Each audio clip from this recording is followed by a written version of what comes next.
Visakha steel plant ప్రమాద బాధితులకు న్యాయం చేయాలని సిఐటియు ఆధ్వర్యంలో నిరసన చేపట్టారు. ఈ ప్రమాదంలో చనిపోయిన, గాయపడిన బాధితులకు కోటి నష్టపరిహారం చెల్లించాలన్నారు.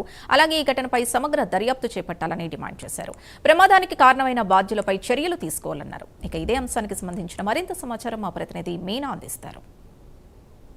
విశాఖ స్టీల్ ప్లాంట్ విషయంలోని బాధితమైన దుర్ఘటనలకు ఏదైతే జరిగిందో ఆ సంఘటనకు ప్రభుత్వం ఇదివరకే బాధితులకు క్షతగాత్రులకు 10 లక్షల రూపాయల చొప్పున, అలాగే మృతులకు 25 లక్షల రూపాయల చొప్పున ఎక్స్గ్రేషియా ప్రకటించింది. అయితే ఇదే అంశం పైన మాట్లాడడానికి మనతో పాటు సిఐటియు నిరసన వ్యక్తం చేస్తుంది. ఎందుకంటే ఇది చాలదు, ఇంకా పెంచాలి ఎక్స్గ్రేషియా అన్న విషయంలోని సిఐటియు నాయకులు ఇక్కడ నిరసన వ్యక్తం చేస్తున్నారు.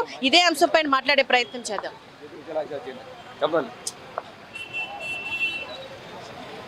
నిన్న రాష్ట్ర మంత్రి నారా లోకేష్ గారు, డిప్యూటీ సీఎం పవన్ కళ్యాణ్ గారు విశాఖపట్నం వచ్చారు.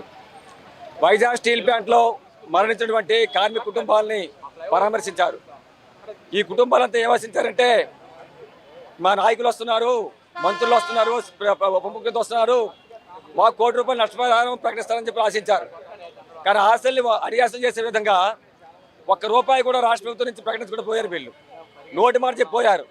ఇప్పటికే వైజాగ్ స్టీల్ ప్లాంట్ ప్రకటించినటువంటి చనిపోయిన ప్రతి కుటుంబానికి ఒకరికి పర్మనెంట్ ఎంప్లాయ్మెంటు, ₹20 లక్షల పరిహారం ఏదైతే ప్రకటించిందో అదే ఈ నోట్ అని చెప్పారు. ఇది అదనంగా రాష్ట్ర ప్రభుత్వం చేసిందేం లేదు. మీ ప్రకటన తప్పు. వెంటనే ఈ కుటుంబాలకి ₹1 కోటి నష్టపరిహారం చెల్లించాలని చెప్పి మేము జిల్లా జేఏసీగా డిమాండ్ చేస్తున్నాం. నా పేరు అచ్యుతరావు, ఏఐటీసీ జిల్లా కార్యదర్శి. నిన్న వచ్చినటువంటి రాష్ట్ర ప్రభుత్వ మంత్రులు, కేంద్ర మంత్రులుగా అవగాహన లోపంతో వ్యవహరించి కార్మిక కుటుంబాల్ని, కార్మిక సంఘాలని అవమానించడం వారి చేతకానితనాన్ని నిరూపిస్తుంది. వారికి నిజంగా పాలసీ ఏంటో కూడా తెలియని మంత్రులు వచ్చారు. నిన్న 2016లో ఇదే విశాఖ నగరంలో నేవల్ ఆర్మెంట్ డిపోలో 6 కార్మికులు సముద్రంలో మునిగిపోయి A32 మునిగిపోయినప్పుడు ఇదే కేంద్ర ప్రభుత్వం ఎక్స్గ్రేషియా ₹1 కోటి చెల్లించింది. దానికి అఖిలపక్ష కార్మిక సంఘాలని విశాఖ జిల్లాలను భారతదేశ వ్యాప్తంగా నాయకత్వం వహించాం. ఆవేళ ₹1 కోటి ఎక్స్గ్రేషియా చెల్లించడమే కాకుండా ప్రతి ఒక్కరికి అన్నిటిలో కుటుంబానికి ఉద్యోగాలు ఇచ్చారు. వారికి రావాల్సిన కాంపన్సేషన్కి ఎక్స్గ్రేషియాకి తేడా తెలియదు. నన్ను ఒక మంత్రికి ఆయన అంటాడు, స్టీల్ ప్లాంట్లో ఉద్యోగం చేసేవాడికి ₹1,70,000 కాదు ₹2 కోట్ల వచ్చే కాంపన్సేషను కార్మికుడి యొక్క పనిచేసిన పనిదినాల మీద ఆధారపడి ఉంటుంది.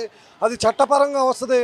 ఎక్స్గ్రేషియా ఎక్కడో మన పాలిమర్స్లో యాక్సిడెంట్ అవుతే కార్మికుడు పనిచేయని బయట విలేజ్లో చనిపోయిన వాళ్ళు ₹1 కోటి ఇచ్చారు. ఇక్కడ కేంద్ర ప్రభుత్వం స్టీల్ మినిస్ట్రీ కూడా వెంటనే ₹1 కోటి ప్రకటించాలి. అది ఇచ్చే వరకు ఏఐటీసీ అఖిలపక్ష కార్మిక సంఘాలు నిరసన ఉధృతం చేస్తామని తెలియజేస్తున్నాం. అదేవిధంగా ప్రభుత్వం ఆల్రెడీ ఇదివరకే ప్రకటించింది. ఇప్పుడు మీరు మరి ₹1 కోటి అని చెప్పేసి అంటున్నారు కదా, ఒకవేళ ప్రకటించకపోతే మీ సంఘాలు సంఘటితమై ఏం చేస్తారు? నిన్న లోకేష్ బాబు గారు ప్రకటించింది 25 లక్షలు మేము ఇచ్చాం, స్టీల్ ప్లాంట్ని మేము కాపాడామని చెప్తున్నారు.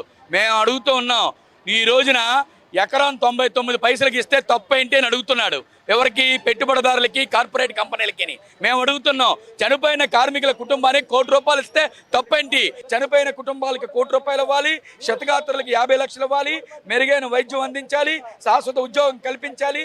అప్పటి వరకు మా పోరాటం కొనసాగిస్తామని మేము తెలియజేస్తా ఉన్నాం.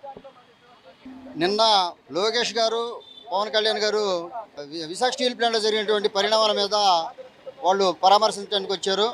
సరే, వాళ్ళు చేతకంతనాన్ని మొత్తాన్ని కూడా అటు కార్మిక సంఘాలపైన, ఆయా కుటుంబాలపైన వాళ్ళు విషం చిమ్మటం మనం అందరం చూసినటువంటిదే.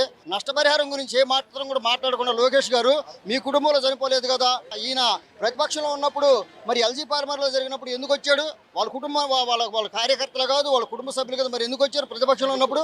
కాబట్టి మేము కార్మిక సంఘాలు డిమాండ్ చేస్తుంది ఏంటంటే, చనిపోయినటువంటి ప్రతి కుటుంబానికి కూడా ₹1 కోటి నష్టపరిహారం ఇవ్వాలి, క్షతగాత్రులైనటువంటి వాళ్ళకి 50 లక్షలు ఇవ్వాలి, మెరుగైన వైద్యం అందించాలి, వాళ్ళకి చనిపోయిన కుటుంబాల వాళ్ళకి ఉద్యోగ అవకాశం కల్పించాలని ఈ సందర్భంగా మేము డిమాండ్ చేస్తూ ఉన్నాం.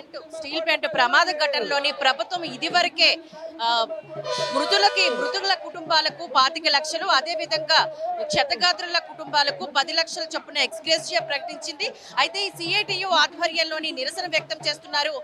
మనిషికి అంటే ప్రతి ఒక్కరికి కూడా మృతుల కుటుంబాలకు ₹1 కోటి పరిహారం, అదేవిధంగా క్షతగాత్రుల కుటుంబాలకు 50 లక్షల వరకు శాశ్వత ఉద్యోగాలు కూడా కల్పించాలని సిఐటియు ఆధ్వర్యంలోని నిరసన వ్యక్తం చేస్తున్నారు.